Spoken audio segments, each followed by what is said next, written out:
Tervist! Te vaatate Tallinn, Marbella, Škoda, Octavia, CNG Challenge'it ja meie oleme jõudnud tänaseks Poola.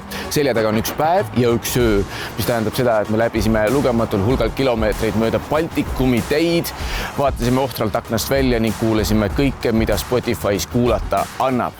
Üht ma ütlen, CNG masinaga Euroopat vaatama minna on ikka omajagu põnev ettevõtmine. Jääge meiega, autominutid alustavad. Autominutid toob teieni Alexela.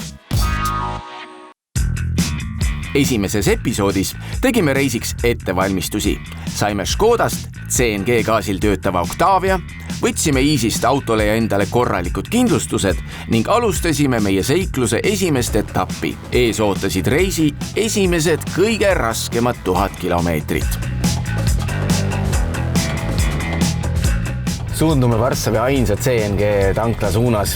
LPG on võimalik igalt poolt tankida, aga CNG-ga on siin linnas natukene keeruline, sest et üks ainus tankla on terve Varssavi peale. Eile tankisime Vilniuses paagid täis ja kohale CNG-ga ei jõudnud. 20 kilomeetrit enne Varssavist oli paak tühi ja me pidime ümber lülitama masina bensiinikütuse peale.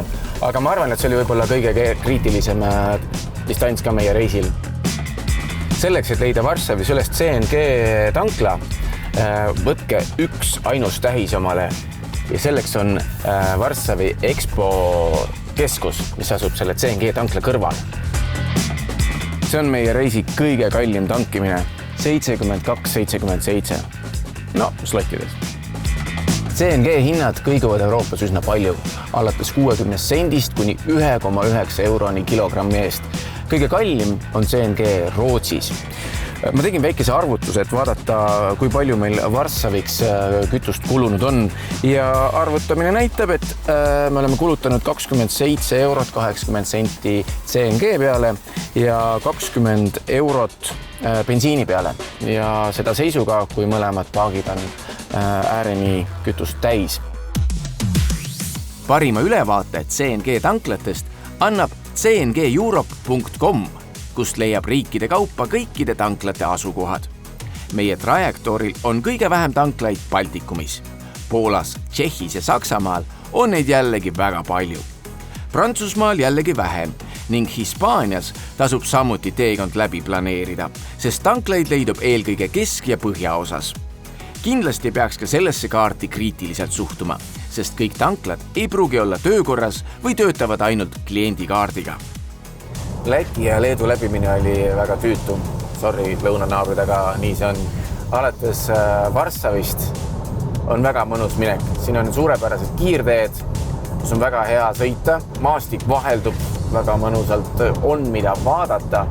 Kõige hullem liiklus on siiani olnud Pärnu-Riia vahelisel maanteel, kuna seal käis väga tihe nõelumine. Seal oli palju rekkasid, oli palju sõiduautosid ja liikluskoormus tundus olevat väga suur. Mulle see auto tegelikult meeldib. Ma olen sellega nüüd sõitnud circa 1000 peale kilomeetrit. Tagumik ei ole valusaks jäänud. Mis mulle väga meeldib, et see auto kiirendab väga hästi. Poola kiirteedel on aeg-ajalt vaja sellist hetkelist kiirendust, et jõuda oma reast välja või oma rippe tagasi. Teekonna osas oleme planeerinud peatuda 3 hotellis. Esimene öö oli Varssavis, teine kusagil Saksamaa keskosas, 3. Lõuna-Prantsusmaal või Põhja-Hispaanias. Hotellide puhul tasub kindlasti jälgida, kus asub parkla. Kui parkla ei ole hotelli territooriumil või masina peab jätma linnatänavale, siis soovitan sellise koha leida, kus hotellil on endal turvaline parkimismaja, sest iga kord see auto tühjaks tassimine on üsna tüütu tegevus.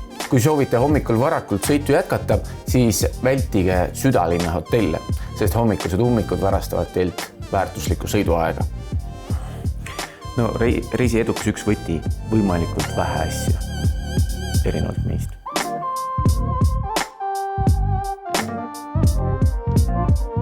Meie tegime täna ligi 500 kilomeetrit lühema päeva, sest otsustasime tutvuda imeilusa Dresdeni vanalinnaga. Eks neid bensiinijaama väliseid peatusi tuleb ikka teha. No, küll homme jõuab kõik need kilomeetrid tasa teha. Mida tõmban igatahes juhtme seinast ja lähen magama. Teiega kohtume aga nädala pärast, eks ikka autominutite seiklustes. Head ööd!